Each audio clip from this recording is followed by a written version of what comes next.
네, 안녕하세요. 저는 독립기념관 한국독립운동사연구소 연구위원으로 일하고 있는 노선이라고 합니다. 제가 오늘 발표할 내용은요, 독립운동사와 메타버스, 제페토에서 재현한 충칭, 대한민국 임시정부 청사에 대한 논의로 준비하였습니다.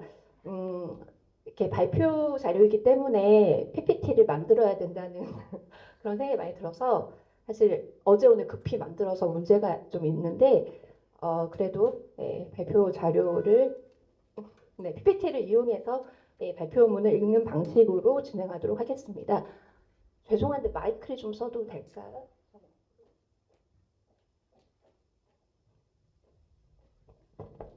네,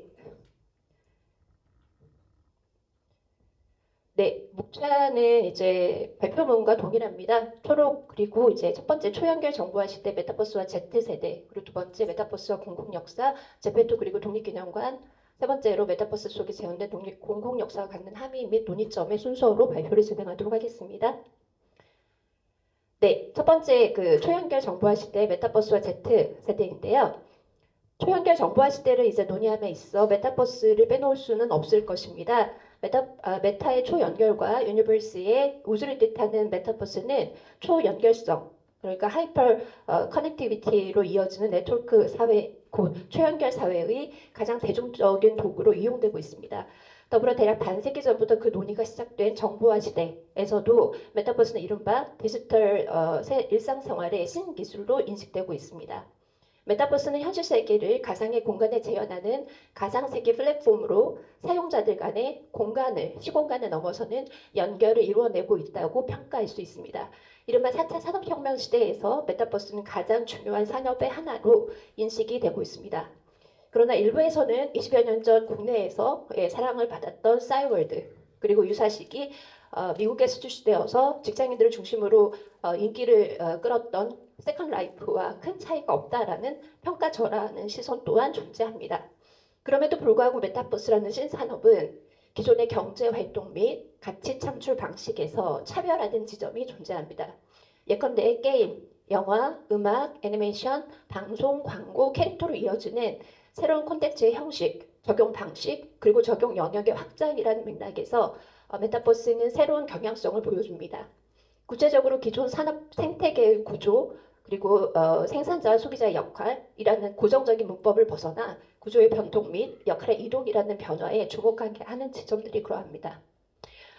이러한 새로운 특성은 메타버스의 주 사용자, Z세대, 젠지라고 불리는 Z세대와 연결되는 지점이 있다고 풀이할 수 있습니다. 사전적으로 Z세대는 1990년대 중반에서 2000년대 초반에 태어난 이들로 어릴 적부터 디지털 친화적인 환경에서 성장한 집단으로 정의합니다. Z세대는 이전 세대인 베이비붐 세대, X세대, M세대와는 달리 디지털 네이티브로 명명됩니다. 디지털 환경에 친화적인 Z세대는 메타버스라는 새로운 가상 공간 속에서 그들만의 방식을 통해 새로운 정체성을 보입니다. 동시에 얘는 메타버스라는 플랫폼이 갖는 특성에서 기인한 것으로 논의할 수 있습니다. 즉, Z세대가 메타버스라는 문화를 새롭게 창출해 나가고 있을 뿐 아니라 메타버스라는 신산업이 Z세대 특성을 수용해서 이를 산업 전반에 적용하고 있다고 해석할 수 있습니다. 두 번째로 메타버스와 공공역사, 제페토와 그리고 독립기념관이라는 주제로 논의를 하고자 합니다. 앞서 설명한 Z세대와 면밀한 연관성을 갖는 메타버스는 적어도 국내 한에서는 국가 주도적인 측면이 강합니다. 이는 국가 정책적으로 메타버스 산업을 전략적으로 지원하고 있기 때문입니다. 사실 많은 국가에서 신산업을 육성하고 있고 국내 상황도 이와 별반 다르지는 않다고 볼 수 있습니다. 그러나 소위 국가 브랜드, 네이션 블렌딩이라는 맥락에서 메타버스는 미래 산업으로서 전폭적인 지원을 받고 있는 것이 사실입니다. 특히 코로나 팬데믹의 상황에서 중앙정부는 한국판 뉴딜 정책을 추진하였습니다. 이는 메타버스 등 초연결 신산업 육성이라는 명목 아래 2025년까지 2조 6천억 원을 투입하는 것으로 발표하였습니다.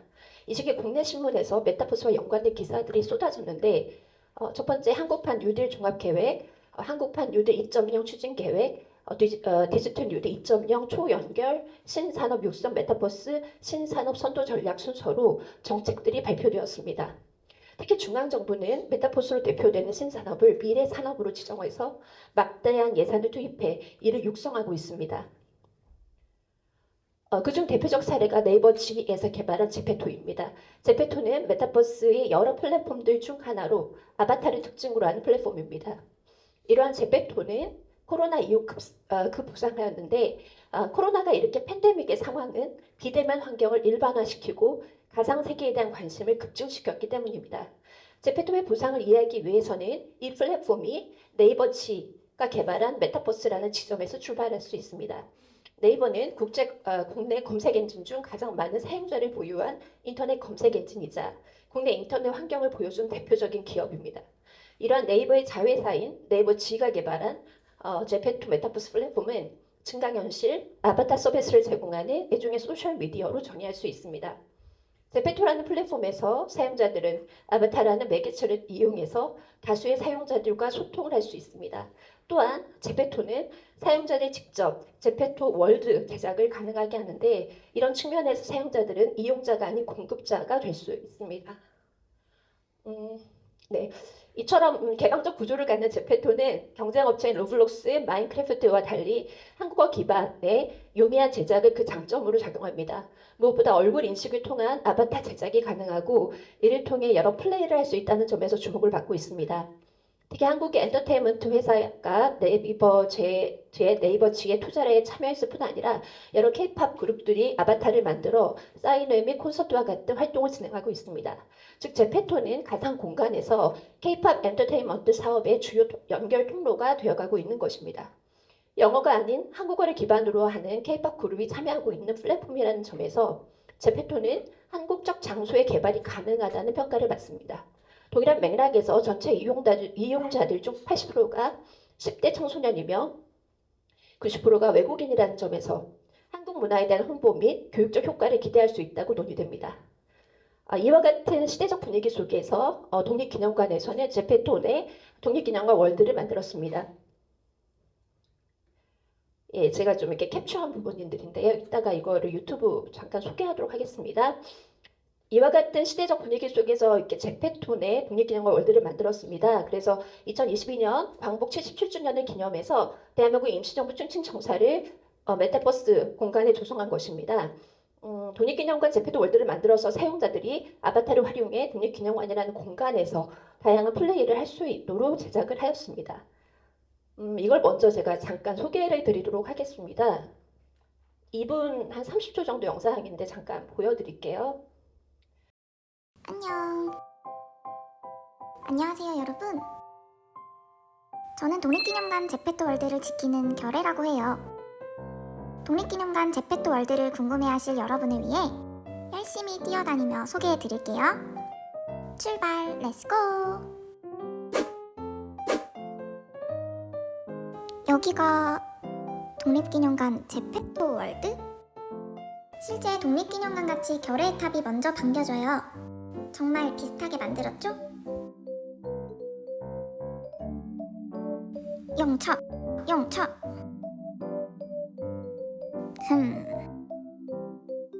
열심히 올라가요. 하나, 둘. 이제 어려운 구간이에요. 점프게임에 자신 있는 분들 도전해보세요.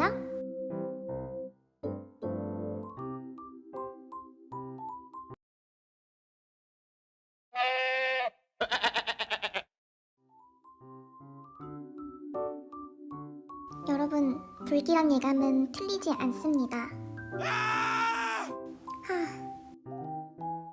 저 못하겠어요. 짜잔! 결국 올라왔습니다. 와! 이제 결의의 탑 올라온 건데 왜 다 한 거 같죠? 마음에 드는 풍선이 나올 때까지 눌러볼까요?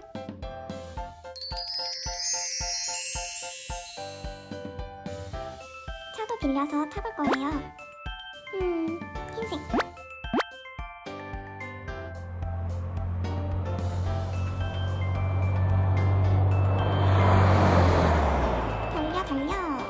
달려. 이렇게 결의의 탑을 지나 다리를 건너면 결의의 집 전망대로 도착! 참 쉽죠? 독립기념관 제페토 월드의 풍경을 한눈에 볼 수 있어요. 너무 예쁘죠? 그럼 다음 투어도 기대해주세요. 안녕! 네, 하나가 더 있는데 좀 광고가 두 편이 더 나올 것 같아서 봐야 될지 모르겠지만 오늘 주제가 이 대한민국 임시정부여서요. 잠깐 좀 봤으면 하거든요. 네, 이거 다 보고 이제 어, 발표를 마무리를 하려고 합니다. 광고 안 나오네, 다행히. 네. 가지고 좀 익숙하지가. 이거는 저분께서 이제 독립기념관의 이 유튜브 그리고 이런 메타버스 이쪽 관련을 다 전담하신 선생님이신데 제가 인터뷰도 진행을 한번 했었거든요. 전 선생님이랑. 네, 먼저 이제 이걸 먼저 만들었다고 합니다. 예, 충칭, 예, 대한민국 임시정부를 먼저 만들고 그리고 나서 독립기념관을 재현을 했다고 하시고요. 여러 가지 금액적인 그런 문제 때문에 이런 형태로 만들어졌다라고 하셨습니다. 저 선생님께서 그렇게 이제 말씀해 주셨는데 이 부분을 조금만 보도록 하겠습니다.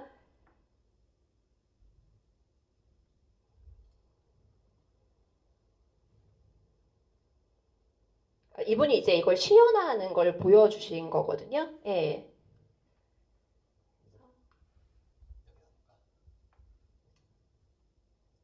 네. 이게 그 독립운동가분들이 여기서 처음 그 왔다고 했잖아요. 그 광고를 맞아요. 네, 여기 이제 독립기념관 이제 대한민국 임시정부를 재현한 것을 이렇게 이 아바타를 통해서 들어가는 것을 이제 보여주셨고요. 제가 같이 이제 보고 싶었던 부분은 여기 많은 이제 아바타들이 들어오고 예, 이렇게 아바타 아이템들을 선택할 수 있다라는 거였고요. 제가 보여드리고 싶었던 거는 아까 이제 역사 퀴즈 푸는 문제가 있었거든요. 예, 그걸 좀 보여드리길 원했는데 예, 잠시만요.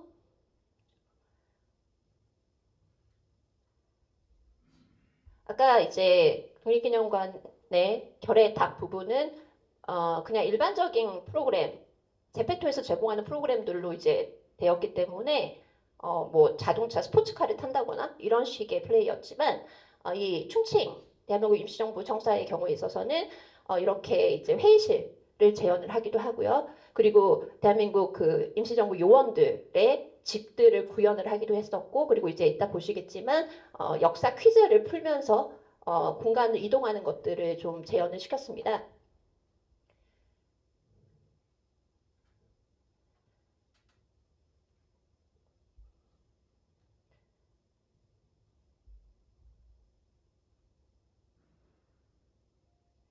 이 아이가 나가는데요. 네, 나가면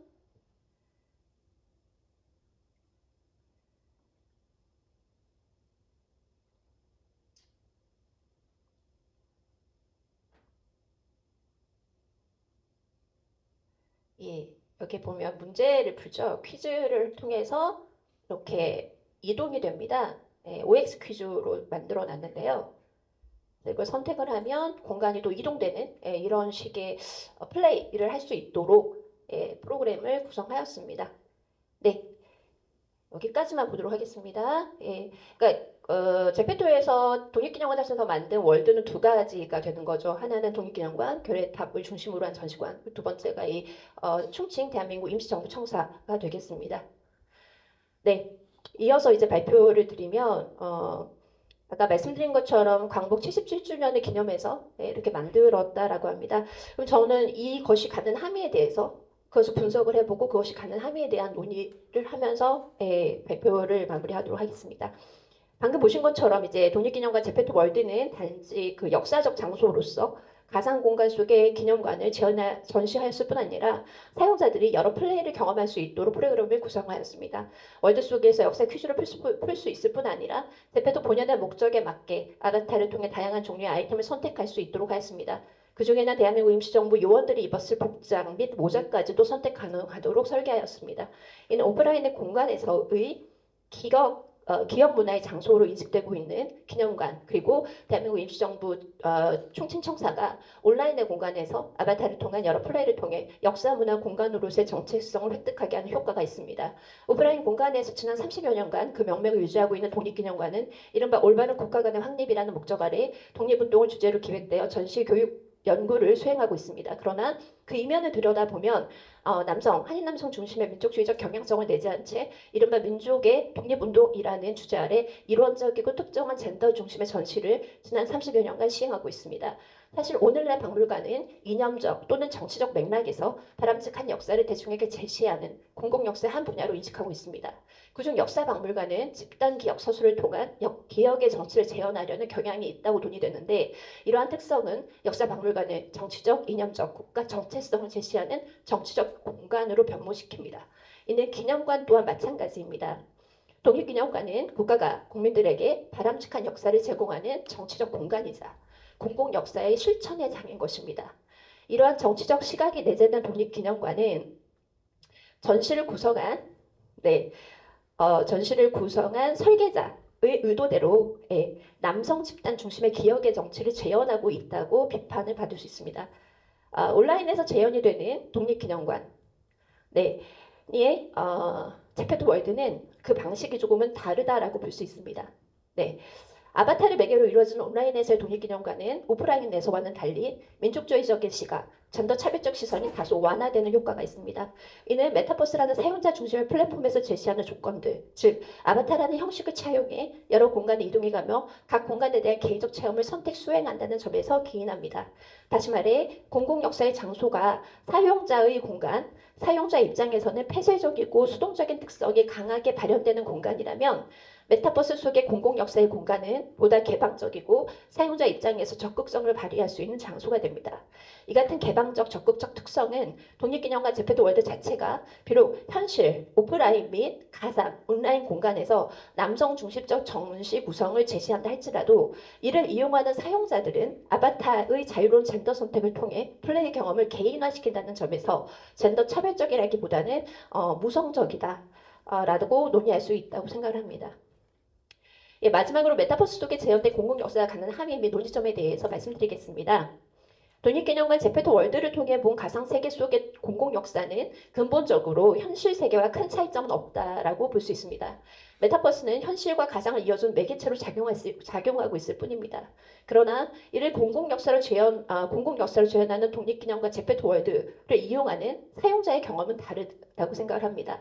앞서 언급한 것처럼 제페토의 주 사용자들은 Z세대입니다. 이들은 대략 80여 년 전 중국 충칭에 위치했던 대한민국 임시정부 청사의 메타버스 속 재현은 그 자체로 새로운 함의를 제시합니다. Z세대의 역사에 대한 관심도나 민족주의적 성향은 베이비붐 세대, X세대, M세대 등 그 이전 세대와는 다를 것으로 예상할 수 있습니다. 이들의 역사의식 및 민족주의 의식의 정도의 차이에 관계없이 Z세대가 경험하는 메타버스 속 공공 역사는 이미 과거와 현재를 연결하여 이를 체험하게 할 뿐 아니라 과학 중심주의라는 사회적인 분위기 속에서 인문학으로의 접근을 용이하게 도와준다는 점에서 충분히 가치가 있다고 생각합니다. 그러나 공공 역사가 갖는 민족주의적이고 젠더 차별적인 요인은 여전히 메타버스라는 가상 공간에서도 이어지고 있습니다. 제페토와 같은 아바타 중심의 메타버스 속에서 사용자는 더 개방적이고 적극적인 체험을 시도할 수 있습니다. 그렇다 할지라도 오프라인의 공간에서 제시하는 차별적인 요소가 온라인이라는 가상 세계에서도 여전히 재현되어 그 차별성이 이어지고 있음을 분명합니다. 흥미롭게도 동부가 네티즌간 민족주의 연구에서 지적된 바에 따르면 민족주의적인 요인은 가상 공간에서도 그 정도가 강화되는 측면이 있다고 논의합니다. 또한 서구를 중심으로 하는 국외 학계에서도 기술 민족주의, 테크노 내셔널리즘 또는 디지털 민족주의가 새롭게 논의되고 있습니다. 그렇다면 이제 지형학적으로 동북아에 위치하고 있고 지정학적으로 미국이라는 나라 서구와 밀접히 관련되어 있는 국내 상황은 어떠할지 우리가 생각해 볼 수 있습니다. 현재까지 가상공간 속의 민족주의 및 젠더 문제에 대한 논의는 아직 활발하지 않습니다. 본 연구를 통해서 비록 공공역사의 분야에 제한된 논의이지만 가상현실 속에서 발생하고 있는 여러 차별적 요인들, 지금까지 논의한 민족주의적 그리고 젠더적 요인뿐 아니라 더 거시적이고 또는 미시적 맥락에서 보다 다양한 요인으로 발생한 차별에 대한 논의가 앞으로 더 활발해지기를 기대합니다. 이상으로 마무리하겠습니다.